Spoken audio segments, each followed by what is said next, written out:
It was founded by using a model that was in place at the Calvert School in Baltimore. Because the Calvert School also, I don't know for how long throughout in its history, but they had a very significant correspondence department, which meant that if people were packing up to sail around the world or to go to some posting in an out-of-the-way place, they could buy third grade, let's say, from the Calvert School and take it with them in a box. And then Calvert School could, if you were somewhere where you could post things, you could mail things back and forth to Calvert School and even get tutorial assistance that way.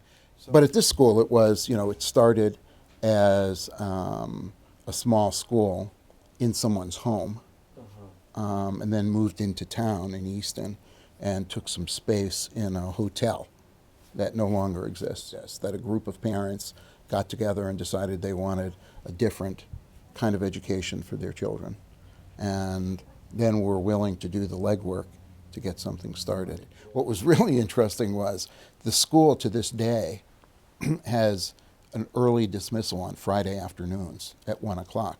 But what I'm told by some of the people I've spoken to who grew up here a long time ago was that school also didn't start till noon on Monday, because the story was that the materials for that week had to be sent from Baltimore on the ferry. They were picked up at the morning ferry and then brought up here, and then the teachers received the materials for the week, and then they used Friday afternoons to pack them up, and someone brought them back. The school started with one teacher, and then shortly after 1934, it may have even been 1935, whoever was running the board of trustees or the parent group decided to hire another teacher and made her administrative head of the school, Dorothy Startt. And she was here for the next 44 years as the head of the school. During my first weeks in Easton, 27 years ago, I went and visited Mrs. Startt over at what was then William Hill Manor to just meet her and let her know that her legacy was going to be safe with a young whippersnapper like I was at that time. But the approach we've taken is really that technology, laptops and so forth are tools.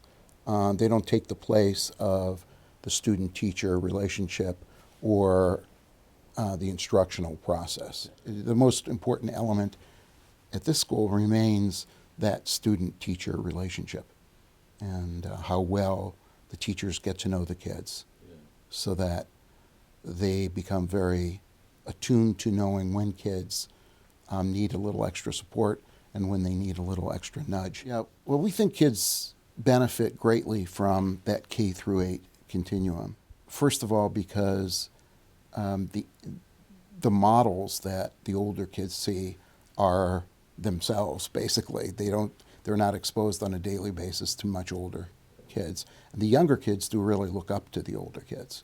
And we have a number of programs in place to connect the grades. So for instance, every kindergartner has an 8th grade buddy. And that relationship is a really important one and a valued one. We do a lot over the years to try to position the 8th graders as leaders in the school and for them to accept that responsibility that goes along with that. Just consistently we get from kids feedback that, first of all, they're amongst the best prepared kids in their high school classes, that they didn't appreciate all the work when they were here, but now they appreciate the leg up and that they know what to do.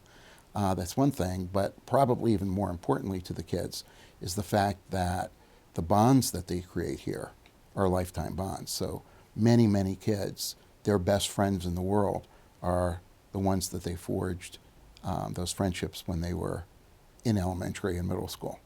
One of the key skills that we have to teach now, which even 10 years ago wasn't an essential, was how does one, first of all, ask good questions, meaningful questions. Secondly, how does one gather information that has a chance of being meaningful?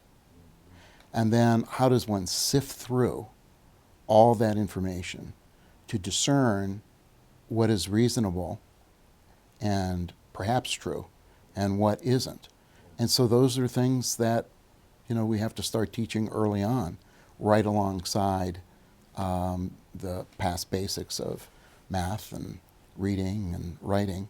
I think that we definitely have a niche to fill here and an important mission to fulfill, because what we're able to do is make sure that there's still very much a personal element in education. And that's probably the word that I would use to define what we do here more than anything else.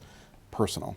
It starts in the morning when the kids arrive and I'm at the front door, and they have to shake my hand and look me in the eye.